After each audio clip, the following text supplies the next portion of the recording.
Olá, meus caros estudantes de Direito Constitucional. Hoje eu quero conversar um pouquinho com vocês nessa microaula a respeito da formação histórica da organização política que nós chamamos hoje de Estado.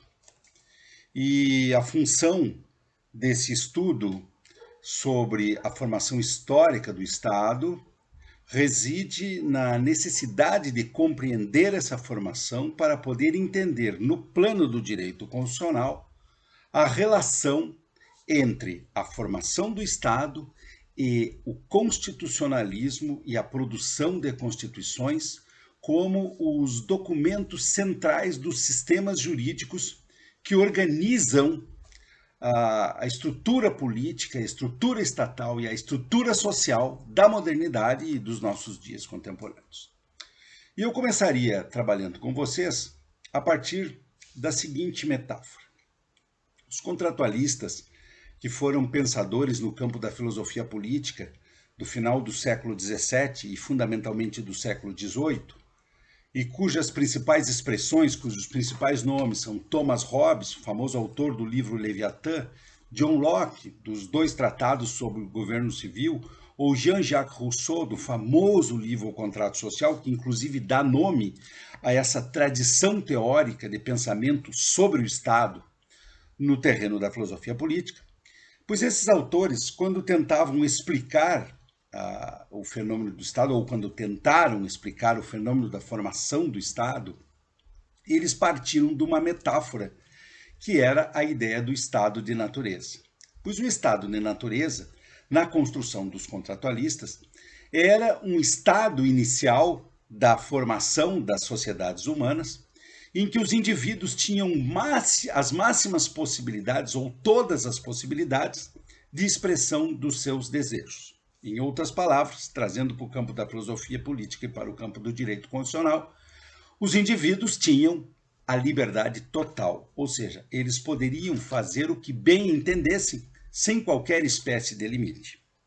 Pois a saída dessa forma, diríamos assim, de uma democracia anárquica, em que todos podem fazer o que bem entendem, pois essa saída desse estado de natureza para uma sociedade civil organizada importou, segundo as diferentes teorias do contratualismo, uma redução nas possibilidades de atuação dos indivíduos, ou seja, uma redução no âmbito de liberdade dos indivíduos. E essas formas, eu não quero entrar agora nesse detalhamento, variaram de Thomas Hobbes para John Locke, para Jean-Jacques Rousseau, variaram. Como se fez isso? Não é?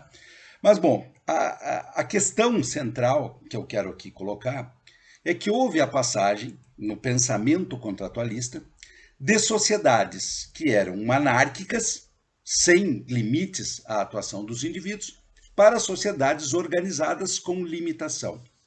Essa metáfora serve para explicar o surgimento de um contrato, diríamos assim, entre aspas, entre os indivíduos que habitam determinadas comunidades, para possibilitar uma convivência ordenada e uma convivência controlada. Ou seja, se criou um espaço público, a ideia é essa, pelos contratualistas se cria um espaço público, variando de autor para autor as concepções do que seria esse espaço público, para controlar os excessos das manifestações, das ações e das liberdades e dos desejos dos indivíduos considerados atomizadamente. Essa é uma metáfora que é interessante para explicar o surgimento das formas de organização política, das formas de ordenação social e das formas de controle social que aconteceram ao longo da humanidade. É preciso destacar, preciso pontuar, deixar claro que a metáfora do estado de natureza e a passagem para uma sociedade civil organizada não se baseia numa sociedade concreta especificamente ou em fenômenos concretos que aconteceram. Foi uma construção metafórica para dar suporte a uma construção teórica.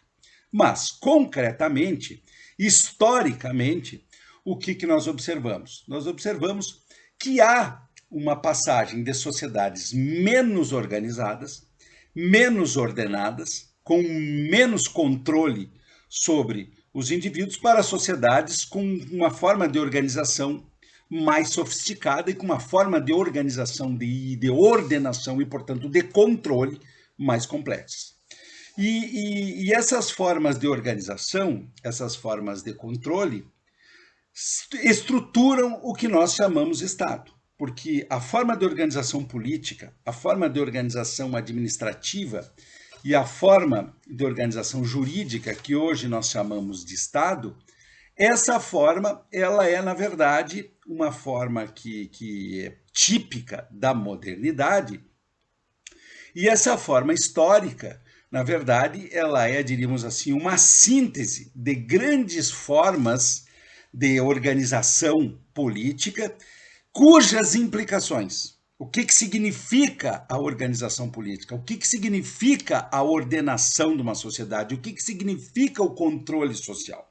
Em primeiro lugar, significa formas, ou pelo menos em tese deve ser assim, são formas em que determinadas comunidades, determinados grupos, eles se organizam, né, formas históricas de organização para superar estágios de anarquia social. Então, essa é a primeira grande questão.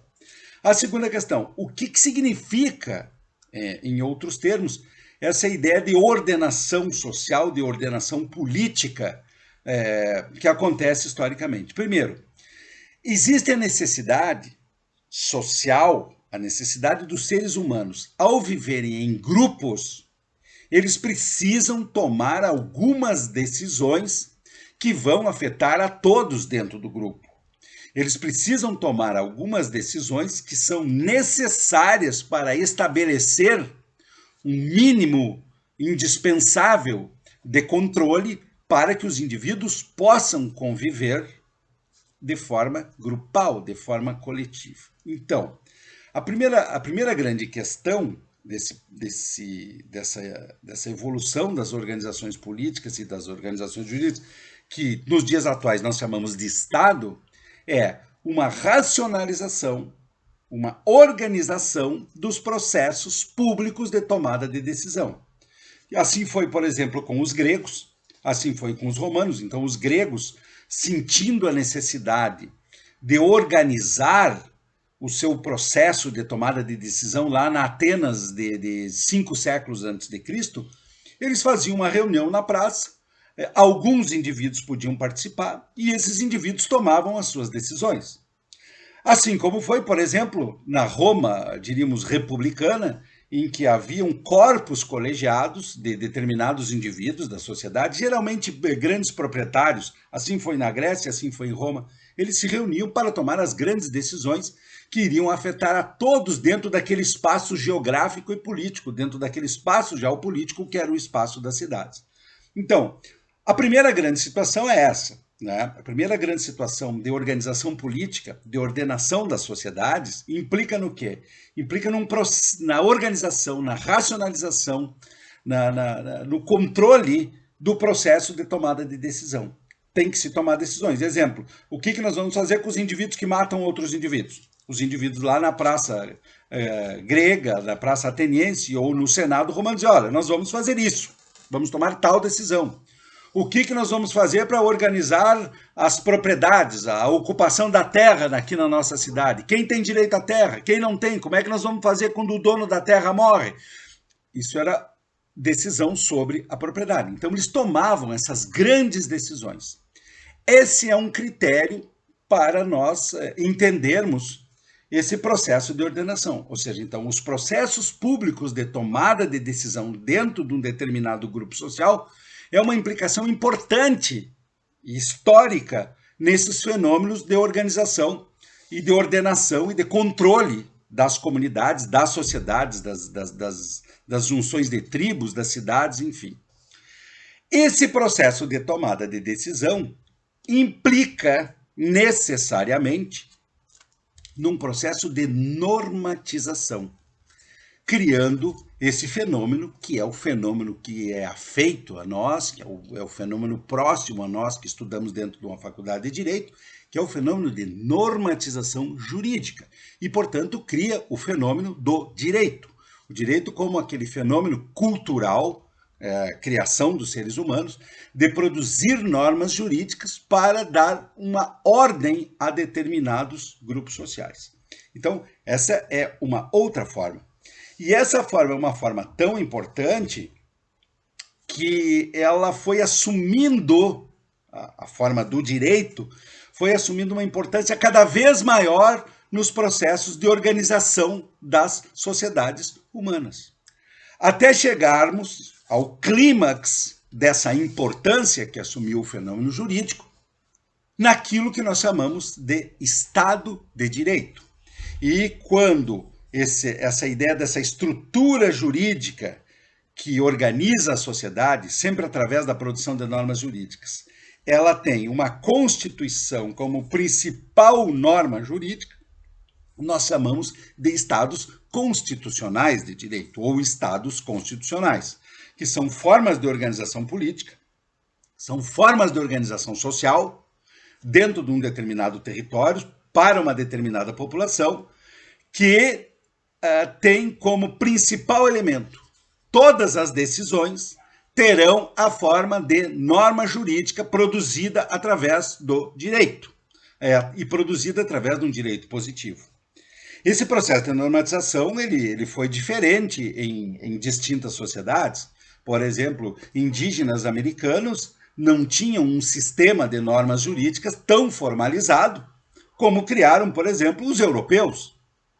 Não tinham, mas nem por isso deixou de haver nas sociedades americanas pré-colombianas, antes da chegada de Colombo em 1492, em que aqui habitavam incas, maias, astecas e todas as tribos norte-americanas, né?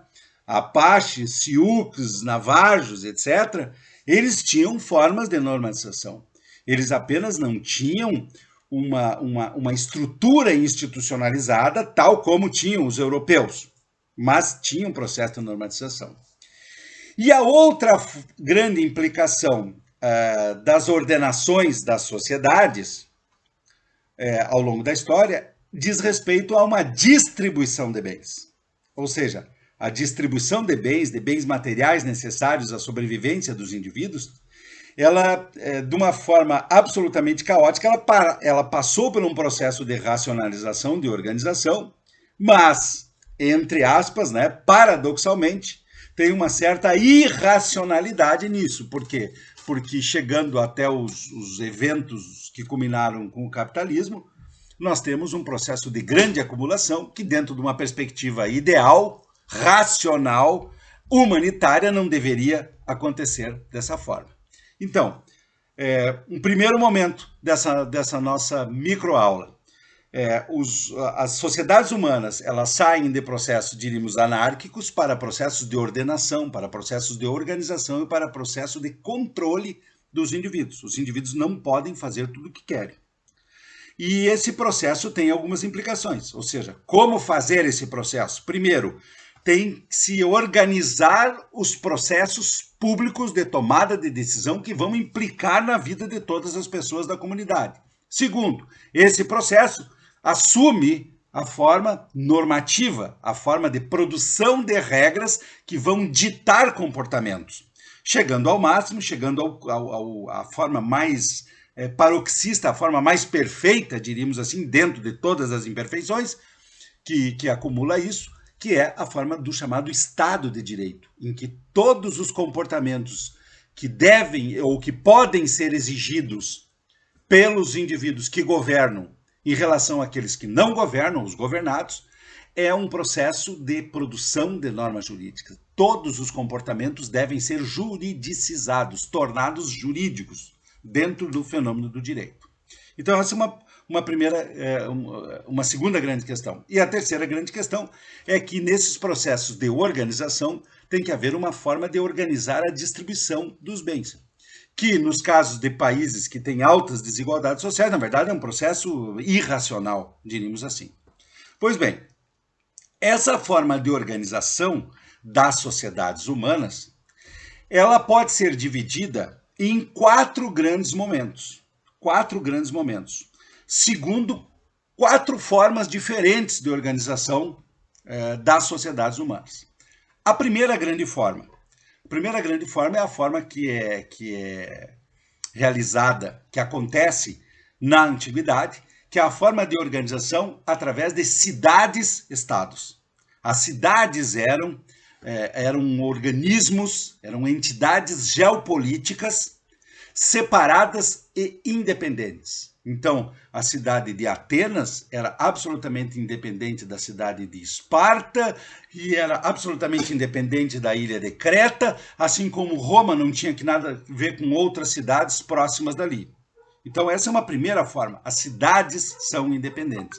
E isso é tão importante que vai perdurar, por exemplo, na Europa, vai perdurar até o começo da modernidade. As cidades eram absolutamente importantes. E na Idade Média, as cidades eram ainda os grandes lugares, né, de consolidação do poder político. Então, nós vamos falar dos doges de Veneza, nós vamos falar da Firenze, nós vamos falar de Roma, que são cidades todas elas separadas umas das outras. Elas não são unificadas por uma autoridade central, como são hoje as cidades, por exemplo, no Brasil, em que nós temos um governo central que tem as suas competências, mas que as competências atingem todos os cidadãos no território nacional. Então essa é a primeira grande forma, que é uma forma que nós poderíamos dizer que ela surge a partir de uma unidade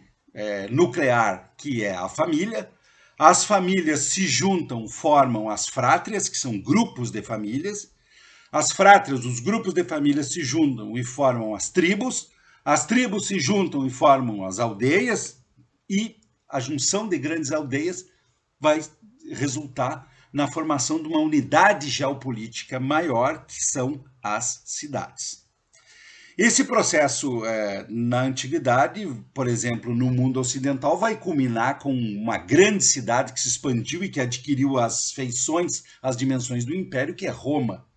E a queda de Roma, em 476 depois de Cristo, essa queda de Roma representa a fragmentação da Europa em pequenas unidades, que vai dar origem à segunda grande forma de organização, e nesse caso, na Idade Média, do século V até mais ou menos o século XV, é uma forma de desorganização, é uma organização com um des entre parênteses no começo, né? Porque a Idade Média se organiza através de feudos, que são grandes unidades rurais.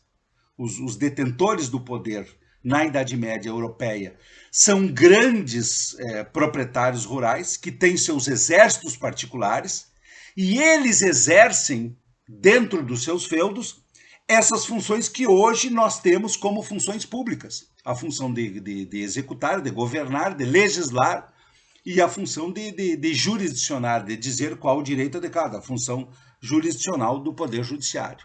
Então são nos feudos em que isso vai acontecer. O que acontece? Nos feudos, a relação que existe entre o senhor feudal e aqueles que moram dentro dos seus feudos, os servos e os indivíduos que moram nas cidades que pertencem aos seus feudos, essa relação é uma relação de servidão. É uma relação de servidão. Ele dá a terra, dá as sementes, e os indivíduos trabalham para ele sob condições extremamente exploratórias e expoliatórias. Essa é a forma fundamental de organização na Idade Média. E é uma forma privada, porque o senhor feudal ele está administrando o seu território. E tudo que está em cima do seu território está sujeito à sua autoridade. Seria de imaginar hoje, se nós pensássemos assim, que um feudo fosse uma enorme de uma fazenda, e todos os indivíduos que morassem dentro estavam sujeitos à autoridade do dono da fazenda, que fazia essas funções do Estado e que tinha o seu exército, a sua milícia, diríamos assim, particular. Do século XV, do final do século XV para frente, o que começa a acontecer? Grandes senhores feudais, os reis, por exemplo, porque os grandes reis ingleses, grandes reis franceses, grandes reis espanhóis, eles eram grandes proprietários, eram os maiores proprietários que tinham. Eles começam a aglutinar feudos de outros senhores feudais e vão constituindo um grande território sujeito à sua autoridade. E isso vai dar, esse é o passo inicial, pré-moderno, pré-idade moderna, de organização do chamado Estado-nação, ou seja, uma grande extensão territorial com uma grande população sujeita a uma autoridade centralizada. É o exemplo, a título figurativo, das monarquias absolutas europeias, em que os reis eram grandes senhores feudais que tinham o seu poder em grandes áreas territoriais. Imagina as famílias, a família real da Inglaterra, era dona de praticamente toda a ilha do que é hoje a Inglaterra, Escócia, Irlanda, País de Gales e outras coisas. Ou seja, aquilo ali, na verdade, eles estavam administrando o seu patrimônio pessoal. Esse modelo concentrador de território e esse modelo concentrador de autoridade vai dar margem, vai criar as condições necessárias para que, após as revoluções, como por exemplo a Revolução Francesa, se criem estados que já não mais são vinculados a uma determinada pessoa, à autoridade de uma pessoa, mas sim são as novas, o que vai se chamar as repúblicas modernas. Então são estados que vão se chamar estados nacionais, porque tendem a aglutinar uma grande população com algumas certas características comuns. E aqui, por exemplo, a língua, a utilização de uma mesma língua, obrigatoriamente como condição para se fazer negócios com o Estado, é um elemento unificador de múltiplas, de ambivalências culturais e étnicas que não tinham proximidades. Então, o exemplo, estima-se que na França pré-revolucionária se falava mais de 30 línguas. A Itália, antes da sua unificação no século XIX, e até hoje tem isso, a Itália fala diversos dialetos. Os do norte praticamente não entendem os do sul. O que é isso? Foram múltiplas etnicidades, múltiplas etnias, múltiplos grupos culturais que foram forçosamente unificados dentro de um mesmo território, sob uma mesma autoridade. E para fazer negócios com o Estado, por exemplo, entrar com processo judicial, exemplo, concorrer num edital, como hoje nós temos na contemporaneidade, ou pedir uma certidão para um órgão público, tinha que ser feito numa língua oficial, que era a língua oficial do Estado, que na verdade era a língua de negócios com o Estado. E isso forçou artificialmente a criação de uma unidade. Dentro do que hoje nós conhecemos, estes grandes modelos de organização política, de organização administrativa e de organização jurídica, que são os chamados Estados Nacionais, que tem um governo centralizado, que tem uma burocracia profissionalizada, agentes públicos, funcionários públicos profissionais para exercer as funções do Estado, e que tem um sistema jurídico que é baseado em uma Constituição. Então, nós temos hoje um modelo de organização política que se estrutura fundamentalmente através de normas jurídicas, que tem esse corpo permanente de funcionários, seja de natureza civil, seja de natureza militar, para que o Estado desempenhe as suas funções, que tradicionalmente estão divididas em poder legislativo, poder executivo e poder judiciário. Então, esse percurso, na verdade, esse percurso histórico de organização política, saindo das cidades-estados na antiguidade, passando pelos feudos na Idade Média, passando por esse período pré-moderno, que vai do final do século XV até parte do século XVIII, que é o período das monarquias absolutas, em que vão surgir esses estados, diríamos assim, essas organizações políticas sobre grandes territórios, grandes populações, com autoridade centralizada, e que vai desaguar no que hoje nós conhecemos como Estado de Direito. Ou seja, a nossa forma de organização moderna, contemporânea, é uma forma em que há uma primazia do direito. O direito é o instrumento de organização da sociedade, porque através das suas regras jurídicas é que as pessoas irão ter que adotar ou não determinados comportamentos. E nessa forma de organização tem uma lei, que é a espécie de lei de fundação da sociedade, lei de fundação do Estado, que é a Constituição, onde estão as principais decisões políticas, onde se traduzem as principais forças que detêm poder numa sociedade, mas que hoje, nos modernos estados democráticos de direito, tende a ser um elemento de mitigação, de suavização da influência dos poderes, dos poderosos sobre o restante da população. Primeira aula aí, uma primeira microaula sobre noções gerais sobre o Estado e sobre a importância disso para compreender o processo de constitucionalização. Na próxima aula vamos nos deter detalhadamente em cada uma dessas fases para que fique isso mais claro para vocês. Um abraço e até a próxima.